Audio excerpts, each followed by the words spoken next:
बिस्मिल्लाहिर्रहमानिर्रहीम। अस्सलाम वालेकुम। उम्मीद आप लोग खैरियत से होंगे।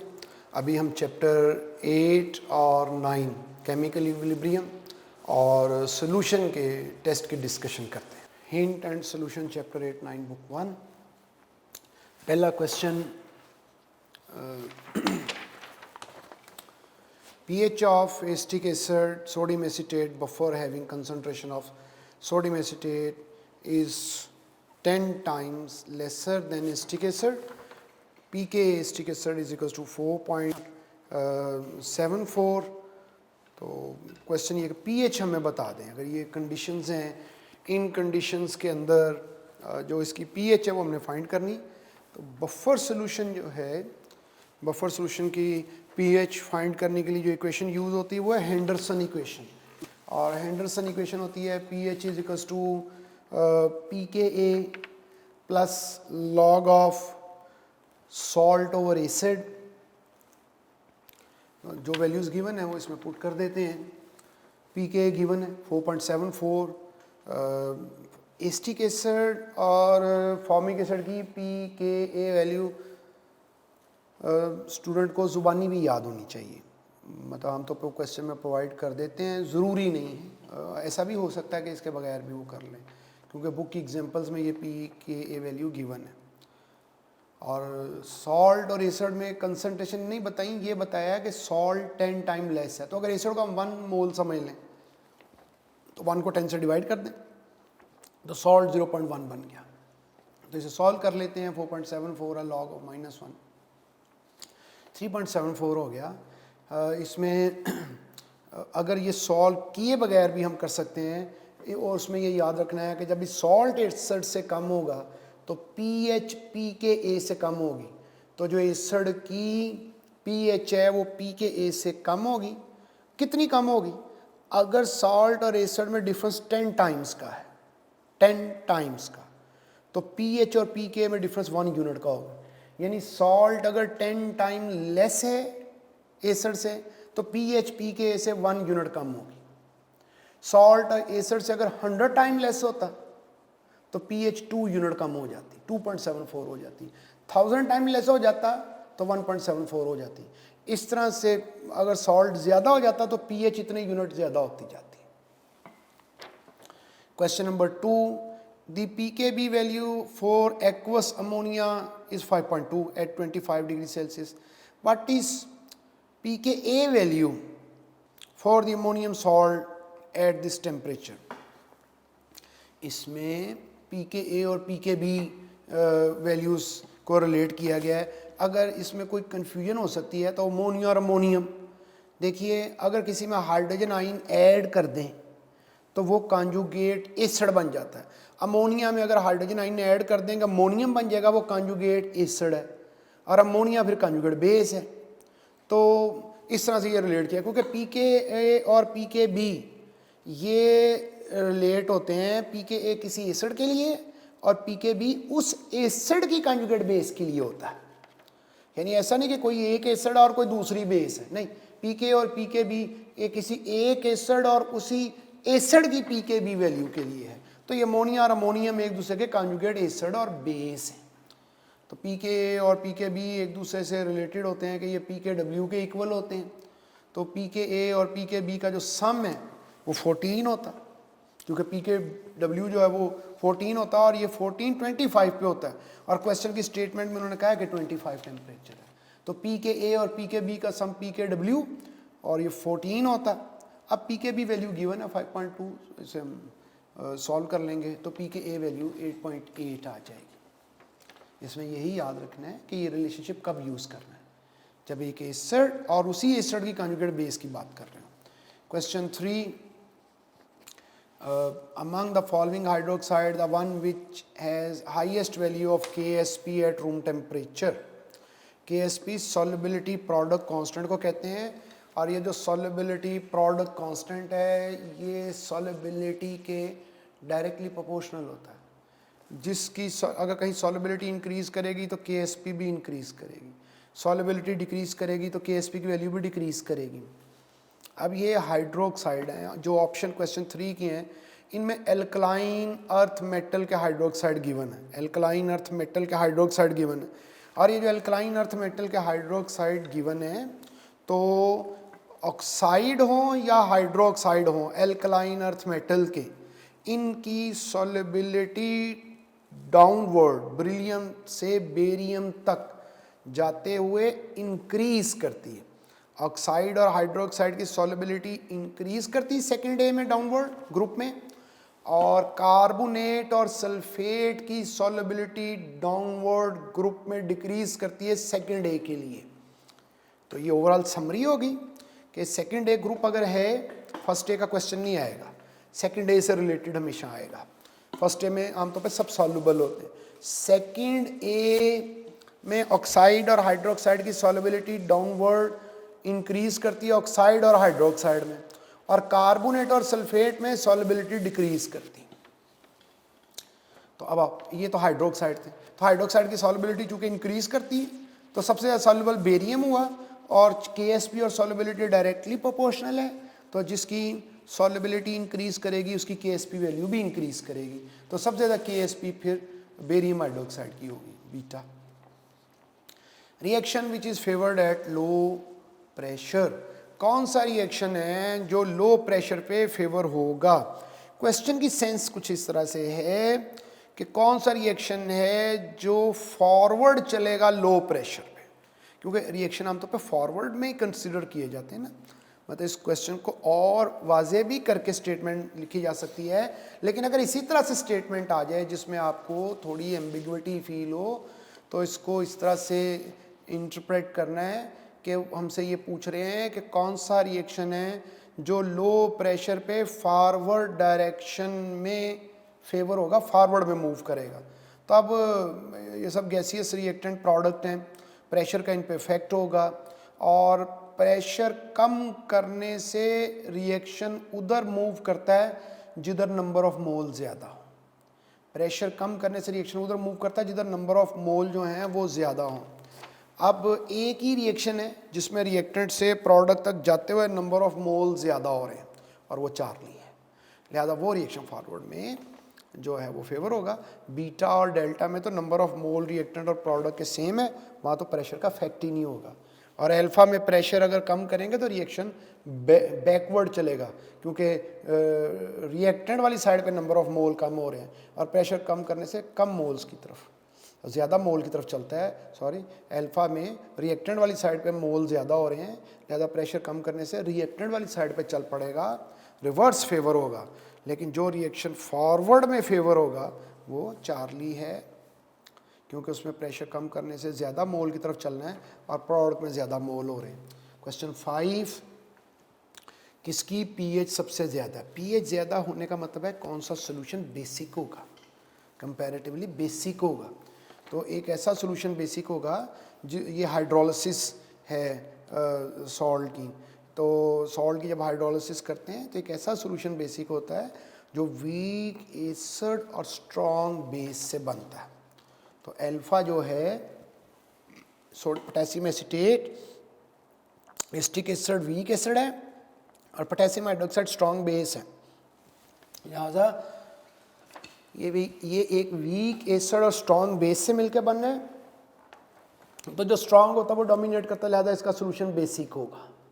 बाकी ऑप्शन देखो तो जो बीटा ऑप्शन है उसमें वीक एसिड है और स्ट्रॉन्ग, वीक बेस है और स्ट्रॉन्ग एसिड है, तो लिहाजा वो तो जो एसिडिक सोल्यूशन फॉर्म करेगा।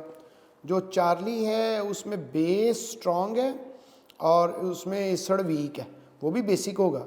लेकिन सोडियम हाइड्रोक्साइड के मुकाबले में पोटेशियम हाइड्रोक्साइड ज़्यादा स्ट्रॉन्ग बेस है।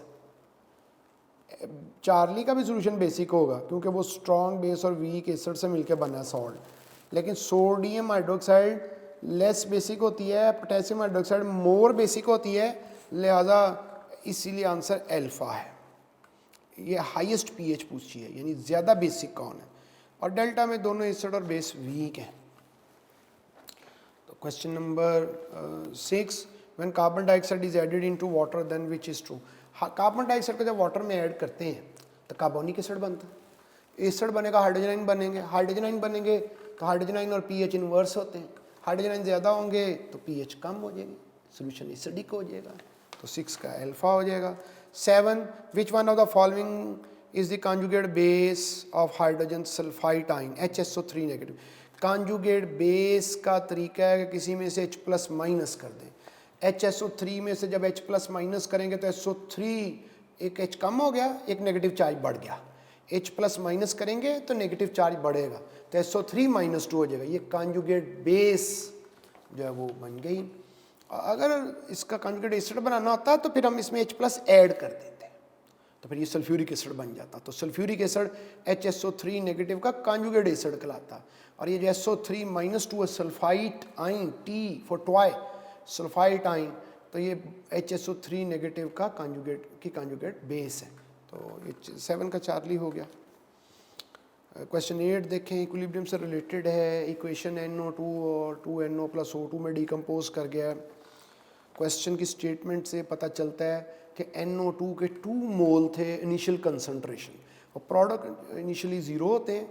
जब इक्विलिब्रियम स्टेज आएगी तो इसमें से वो कह रहे हैं हमें कि 0.8 moles of NO2 changes into NO और NO2 और O2, कि जो रिएक्टेंट है उसके 0.8 मोल चेंज हो रहे हैं प्रोडक्ट में। तो जो NO2 के 2 मोल थे टोटल, जब उसमें से 0.8 मोल चेंज हो गए, प्रोडक्ट में चले गए, तो बाकी क्या बच गए? 1.2 मोल। 2 में से 0.8 कम हो गए। अब जब NO2 के 0.8 मोल प्रोडक्ट में गए तो NO2 का कोफिशिएंट 2 है और NO का कोफिशिएंट भी 2 है, यानी जितने मोल NO2 के प्रोडक्ट में जाएंगे NO के मोल भी उतने बनेंगे, और O2 के उससे हाफ बनेंगे, क्योंकि O2 का मोल 1 है। तो इसलिए फिर जब इसके 0.8 मोल वहाँ पे गए तो NO के भी 0.8 मोल बने, O2 के 0.4 बने, और ये सब मोल हमने पुट कर दिए इक्वेशन में। इक्विलिब्रियम कांस्टेंट के प्रोडक्ट की कंसंट्रेशन ऊपर और रिएक्टेंट की नीचे, तो जो आंसर है वो एक्सप्रेशन जो है वही पूछा उन्होंने, तो बीटा एक्सप्रेशन बनेगा। क्वेश्चन नंबर 9 है, for which of the following reaction Kc has units. ये यूनिट्स हैं, तो यूनिट्स का शॉर्टकट ये है कि कंसंट्रेशन लिख के raise to power delta n कर ले। तो इसमें अल्फ़ा जो है ये एक्सरसाइज का क्वेश्चन है। अल्फ़ा जो है इसमें concentration raise to power delta n, ये शॉर्टकट हो गया।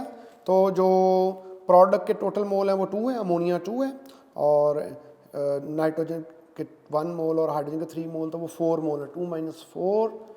तो इसे हमने सॉल्व किया है जब, तो mole raise to power -2 Dm + 6 alpha answer हो गया। Question number 10, which of the following is relationship is incorrect. Delta में 10 जो है तो इसमें वो 3 रिलेशनशिप है। इन सब में Kp और Kc को रिलेट किया है। Kp जब कोई गैसियस रिएक्शन होता है तो इसका इक्विलिब्रियम कांस्टेंट Kp की शक्ल में भी लिख सकते हैं, Kc की शक्ल में भी लिख सकते हैं। कैसे रिलेट होते हैं? 3 ऑप्शन। अगर डेल्टा n 0 हो, यानी प्रोडक्ट और रिएक्टेंट के number of mole total same है, तो Kp और Kc भी इक्वल होता है। और अगर डेल्टा n 0 से ज़्यादा हो, यानी इसे ऐसे कहते हैं डेल्टा n पॉजिटिव हो, यानी जब प्रोडक्ट के number of mole total reactant के टोटल नंबर ऑफ मोल से ज़्यादा हो, तो Kp Kc से ज़्यादा होगा। और अगर डेल्टा n <0 है, डेल्टा n नेगेटिव है, प्रोडक्ट के मोल कम है n number of mole of reactant से, तो Kp भी कम होगा। इसको ऐसे ही याद करते हैं कि अगर Np ज़्यादा है तो Kp भी ज़्यादा है, और अगर Np कम है तो Kp भी कम है। मोल्स में P ज़्यादा है तो कांस्टेंट में भी P ज़्यादा है, ऐसे। तो फिर डेल्टा जो है ना वो ऑप्शन गलत है, कि भाई बाकी सब ठीक है। 3 वैलिड ऑप्शन है बस इसके। Question 11, for the reaction value of Kc increases with increase in temperature, delta H of the reaction would be. कहते हैं एक रिएक्शन है, उसमें टेम्परेचर बढ़ाने से Kc की वैल्यू बढ़ गई है, बताएं रिएक्शन क्या होगा? एंडोथर्मिक होगा। एंडोथर्मिक में Kc और टेम्परेचर जो है वो डायरेक्टली प्रोपोर्शनल होते हैं। तो अगर टेम्परेचर बढ़ाने से इक्विलिब्रियम कांस्टेंट की वैल्यू बढ़ रही है तो इसका मतलब एंडोथर्मिक रिएक्शन है, डेल्टा H पॉजिटिव है, तो इसलिए जो है अल्फा आंसर आएगा। Question number 12, page number 2, esterification reaction है कि एसिटिक एसिड एथाइल अल्कोहल से रिएक्ट कर रहा है, तो एथाइल एसीटेट और वाटर जो है वो फॉर्म हो रहा है। क्वेश्चन के स्टेटमेंट में वो हमें ये बता रहे हैं कि इसमें 1 मोल एथाइल अल्कोहल लिया और 1 मोल ही एसिटिक एसिड का लेके तो रिएक्शन प्रोसीड की है। तो शुरू में जब रिएक्शन की इनिशियल कंसंट्रेशन है तो एसिड का 1 मोल है, अल्कोहल का 1 मोल है, और इथाइल एसीटेट और वाटर जो है दोनों के 0.0 मोल है। अब जब इक्विलिब्रियम आएगा तो उस पर उन्होंने हमें हिंट दिया क्वेश्चन में कि एसिड के जो है ना वो 2/3 वो एस्टर में चेंज हो गया। तब एसिड एसिटिक एसिड है, उसके शुरू में थे 1 मोल, उसमें से 2/3 माइनस कर दें, 2/3 माइनस कर दिया तो 1/3 रहेगा। भाई 2/3 का मतलब क्या है, 3 हिस्से हैं किसी के, उसमें से 2 हिस्से, तो एक हिस्सा बाकी रह गया ना, तो 1/3 रह गया। और इसी तरह से चूँकि इक्वेशन के मुताबिक एसिड का 1 मोल अल्कोहल के 1 मोल से रिएक्ट करते हैं, तो अगर इसका 2/3 प्रोडक्ट में गया तो उसका भी 2/3 प्रोडक्ट में जाएगा।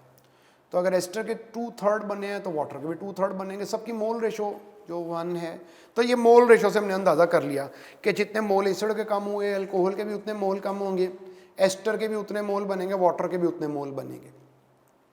तो ये बाकी 1/3 रह गया, वो भी 1/3 रह गया, अल्कोहल भी, और एस्टर जो है 2/3 और वाटर भी 2/3 जो है वो। बाकी इसको सॉल्व कर लिया इक्वेशन में, इक्विलिब्रियम एक्सप्रेशन में लिख के प्रोडक्ट की concentration divided by reactant concentration, answer जो है वो 4 हो गया।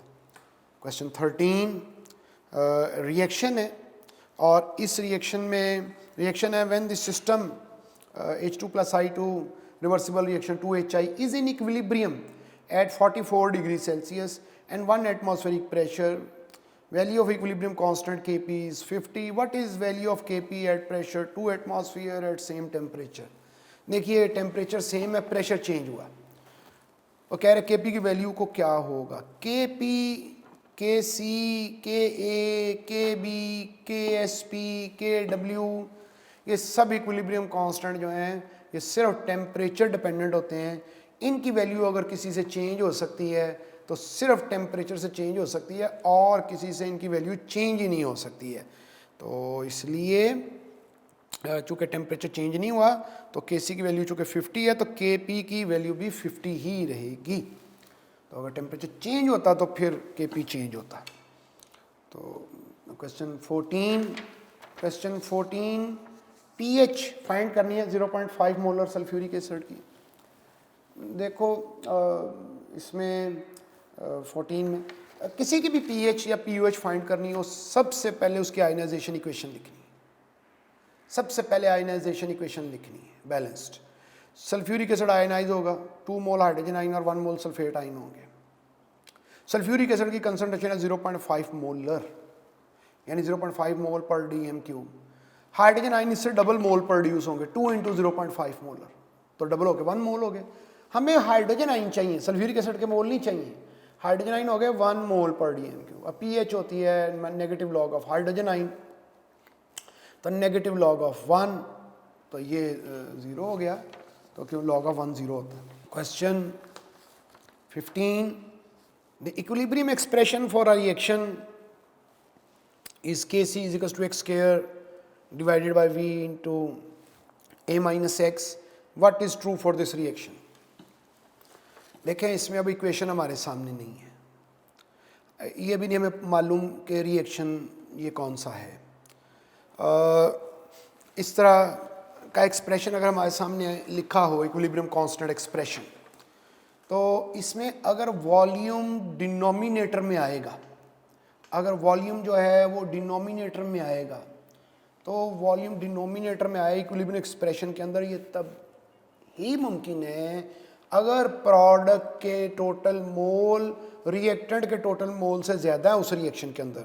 इसका मतलब ये एक ऐसे रिएक्शन की बात हो रही है जिसमें प्रोडक्ट के टोटल मोल रिएक्टेंट के मोल से ज़्यादा है। ये तो एक बात होगी। अब दूसरी बात ये हो गई कि और अगर वो वॉल्यूम होता न्यूमिनेटर में तो फिर प्रोडक्ट के मोल कम होते रिएक्टेंट के मोल से, और अगर वॉल्यूम होता ही ना तो प्रोडक्ट और रिएक्टेंट के मोल इक्वल होते। वापस क्वेश्चन पे आते हैं। अब इसमें प्रोडक्ट के मोल टोटल ज़्यादा है रिएक्टेंट से, तो अब प्रेशर अगर कम करेंगे तो रिएक्शन किधर मूव करता है, ज़्यादा मोल की तरफ। इसमें प्रोडक्ट में मोल ज़्यादा है तो प्रेशर कम करेंगे तो रिएक्शन प्रोडक्ट की तरफ जाएगा, क्योंकि उधर मोल ज़्यादा हो रहे हैं। रिएक्शन कम करने से ज़्यादा मोल की तरफ रिएक्शन जाता है। तो एक तो एक्सप्रेशन से हमने अंदाज़ा किया कि ये किस किस्म का रिएक्शन है। फिर हमने अंदाज़ा किया कि प्रेशर कम करने से वो हमें पता है कि रिएक्शन ज़्यादा मोल की तरफ जाता है, तो बीटा ऑप्शन के अंदर यही लिखा हुआ है कि प्रेशर कम करोगे तो ये ज़्यादा मोल्स की तरफ जाएगा, यानी प्रोडक्ट की तरफ जाएगा। Question 16, which solution have lowest vapour pressure. देखें, लोअरिंग इन वेपर प्रेशर हो, डिप्रेशन ऑफ फ्रीजिंग पॉइंट हो, एलिवेशन ऑफ बॉइलिंग पॉइंट हो, ऑस्मोटिक प्रेशर हो, ये सब कॉलिगेटिव प्रॉपर्टीज़ हैं। जितनी भी कॉलिगेटिव प्रॉपर्टीज़ हैं नंबर ऑफ सल्यूट पार्टिकल्स के डायरेक्टली प्रोपोर्शनल है। जितने सल्यूट पार्टिकल्स की तादाद ज़्यादा होगी, जितने सल्यूट पार्टिकल्स के मोल ज़्यादा होंगे, उतनी वेपर प्रेशर में लोअरिंग ज़्यादा होगी, उतनी फ्रीजिंग पॉइंट में डिप्रेशन ज़्यादा होगी, उतनी बॉइलिंग पॉइंट में एलिवेशन ज़्यादा होगी। यानी ऐसा है कि सोल्यूशन के चैप्टर में हम ये पढ़ते हैं कि अगर सोल्यूशन बना लें तो वेपर प्रेशर सोल्यूशन का खाली सॉल्वेंट से कम हो जाता है। वाटर है, वाटर का कोई वेपर प्रेशर है, हम उसमें कोई सल्यूट ऐड कर देंगे तो सोल्यूशन बनने के बाद उसका वेपर प्रेशर कम हो जाएगा। सोल्यूशन बनने के बाद वाटर का फ्रीजिंग पॉइंट खाली वाटर से कम हो जाएगा। वाटर में कोई सल्यूट ऐड करके सोल्यूशन बनाएंगे तो वाटर का बॉइलिंग पॉइंट ज़्यादा हो जाएगा। सोल्यूशन बनाने के बाद सोल्यूशन का बॉइलिंग पॉइंट ज़्यादा हो जाएगा वाटर से। ये जो बॉइलिंग पॉइंट में इजाफा होगा, ये जो फ्रीजिंग पॉइंट में कमी होगी, ये जो वेपर प्रेशर में डिक्रीज होगी, ये सब सल्यूट पार्टिकल्स की तादाद के डायरेक्टली प्रोपोर्शनल होगी। तो जिसमें सल्यूट पार्टिकल सबसे ज़्यादा होंगे उसमें वेपर प्रेशर में लोअरिंग भी सबसे ज़्यादा होगी। और सबसे ज़्यादा सल्यूट पार्टिकल, ये चूँकि आयनिक कंपाउंड है सुक्रोज के अलावा सारे, सुक्रोज तो आयनाइज ही नहीं होगा, वो तो 0.1 मोलल है तो मोल भी 0.1 बनेंगे।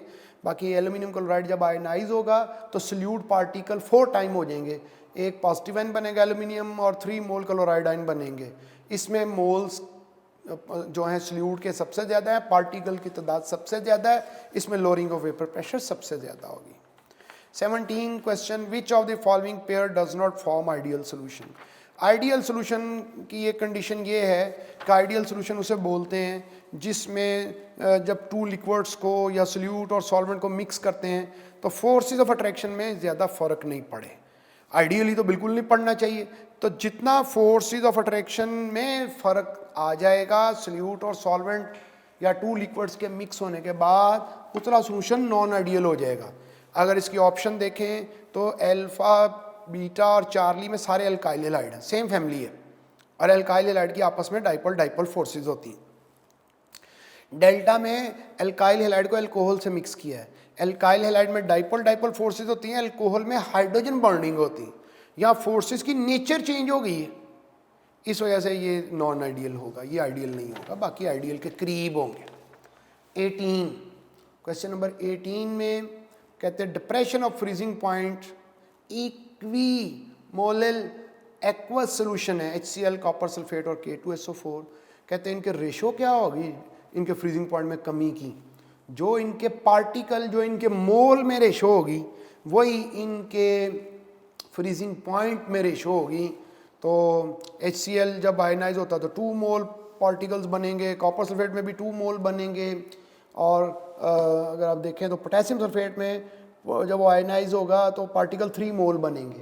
तो लिहाजा इनके जो मोल्स में रेशो है वो 2:3 है, यही इनकी डिप्रेशन इन फ्रीजिंग पॉइंट में रेशो होगी।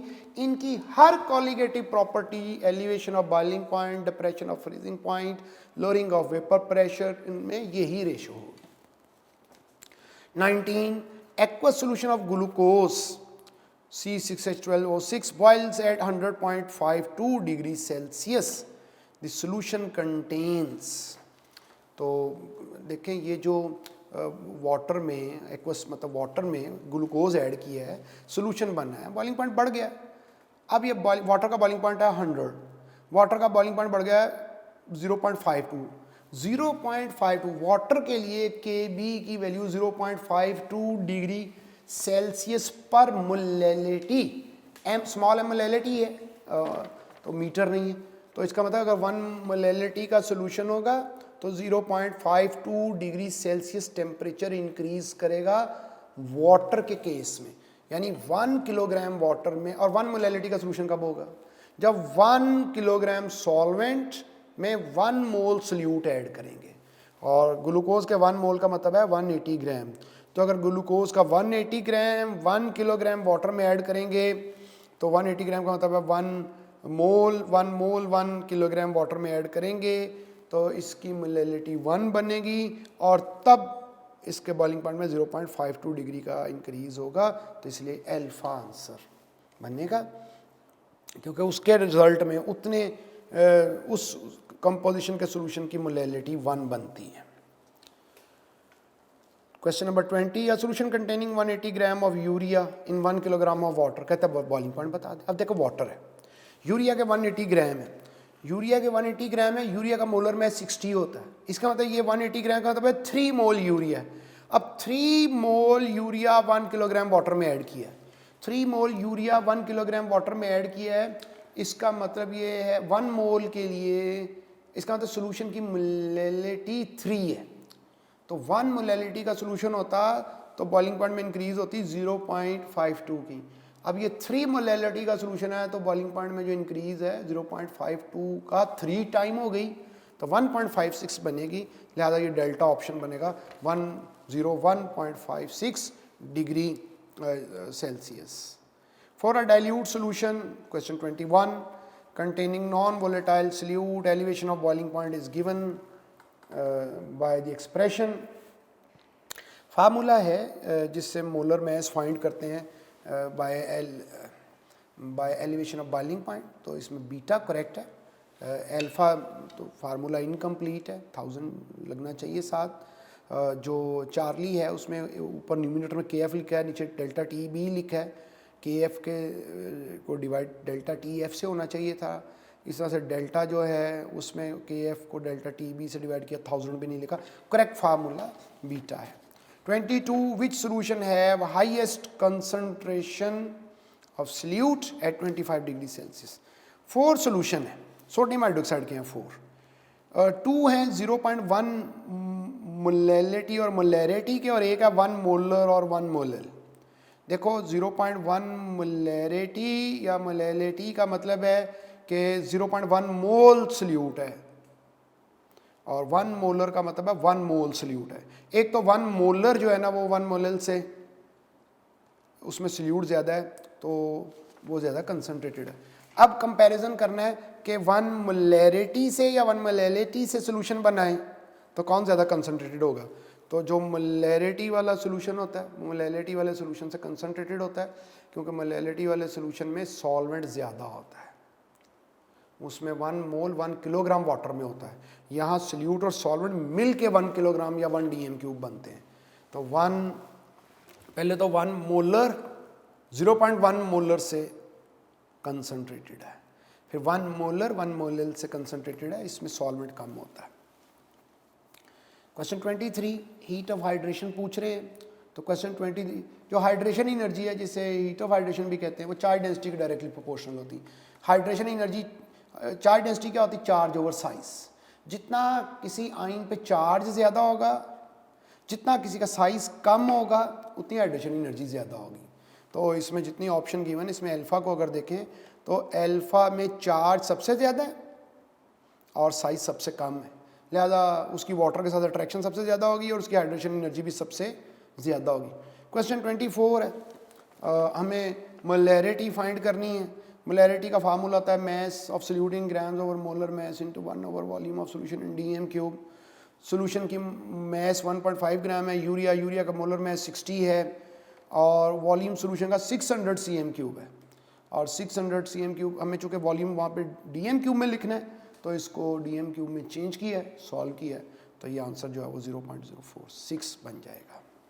Question 25, page number 3, question, the boiling point of an azeotropic mixture of water and ethyl alcohol is less than that of water and alcohol, the mixture shows।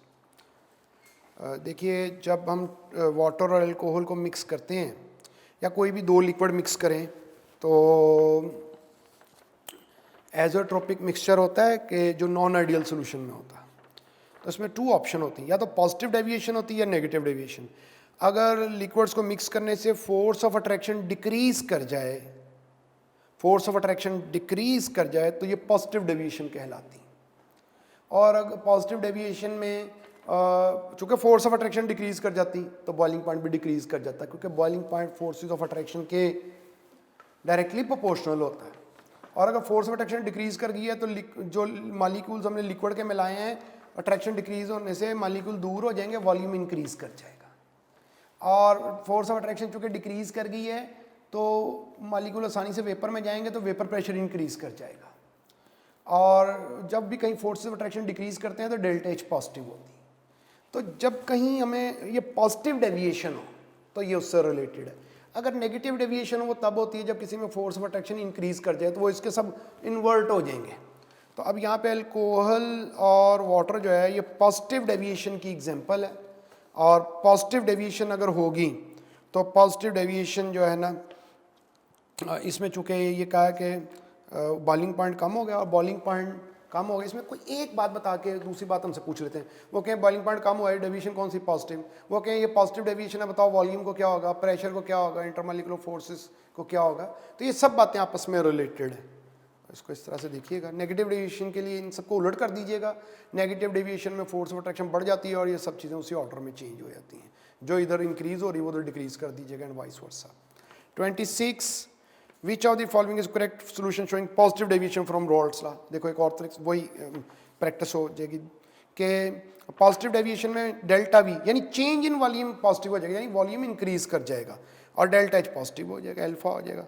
27 2% by weight of NaCl solution is prepared, the molarity of this solution is 2%। solution का क्या क्या मतलब है? तो 2% solution का meaning है कि 2 grams sodium chloride in 100 cm³ of solution. चूँकि मोलैरिटी कह रहे हैं तो ये अंडरस्टूड है कि हम cm³ जो है वो ले रहे हैं। तो 2 gram sodium chloride 100 cm³ solution में है, और जो है वो 1000 cm³ अगर उसे 10 से मल्टीप्लाई किया तो सोडियम क्लोराइड 20 ग्राम हो जाएगा। तो अब मोलैरिटी का फार्मूला है कि सल्यूट का मैस, सल्यूट 20 ग्राम है और NaCl का मोलर मैस 58.5 है, और 1000 cm³ है, 1000 cm³ का मतलब 1 dm³। तो ये हम सॉल्व करेंगे तो 0.34 बन जाएगा। Question 28 according to Raoult's law relative lowering of vapor pressure of a solution is equal to। Definition है ये Raoult's law की 3 डेफिनेशन है, उनमें से एक डेफिनेशन है कि रिलेटिव लोअरिंग डेल्टा पी जो है लोअरिंग इन वेपर प्रेशर है, पी नॉट प्योर सॉल्वेंट के वेपर प्रेशर है, और delta P over P not को कहते हैं relative lowering of vapour pressure, and that is equals to mole fraction of solute. 2 जो है ना इस पूरे चैप्टर में सबस्क्रिप्ट सल्यूट के लिए और 1 सॉल्वेंट के लिए। तो 28 का ऑप्शन अल्फा हो गया। Osmotic pressure of a solution is colligative property. 4 colligative properties हैं जो हमारे इस चैप्टर में हमें ध्यान में रखनी है। Elevation of boiling point, depression of freezing point, lowering in vapour pressure और osmotic pressure. Question 30 the elevation in boiling point of a molal solution is called. तो एलिवेशन ऑफ बॉइलिंग पॉइंट यानी अगर 1 मोलैलिटी का solution है तो जो boiling point में increase है उसे क्या बोलते हैं? उसे बोलते हैं KB, अबिलोस्कोपिक कांस्टेंट। यानी देखो delta TB is equal to KB into M होता है, और अगर हम M को 1 कंसिडर कर लें तो KB डेल्टा TB की इक्वल हो जाएगा। KB बोलते हैं अबिलोस्कोपिक कांस्टेंट, और ये किसकी इक्वल हो गया? यहीं से डेफिनेशन इसकी बनेगी। डेल्टा TB बोलते हैं एलिवेशन इन बॉइलिंग पॉइंट, और पूरा इसे ऐसे पढ़ेंगे कि elevation in boiling point when molality of solution is 1 is known as KB ebullioscopic constant. तो इस तरह से KF डेल्टा TF के इक्वल होता है, यानी depression in freezing point when molality of solution is 1। अभी हमने चैप्टर 8 और चैप्टर 9 के टेस्ट की डिस्कशन की है। उम्मीद है कि आप इससे समझ सके होंगे। अपनी से कोशिश की है। आपकी जो प्रॉब्लम है उनको शेयर करें हमसे। अपना ख्याल रखिए। अल्लाह ताला आपको महफूज रखे। शुक्रिया।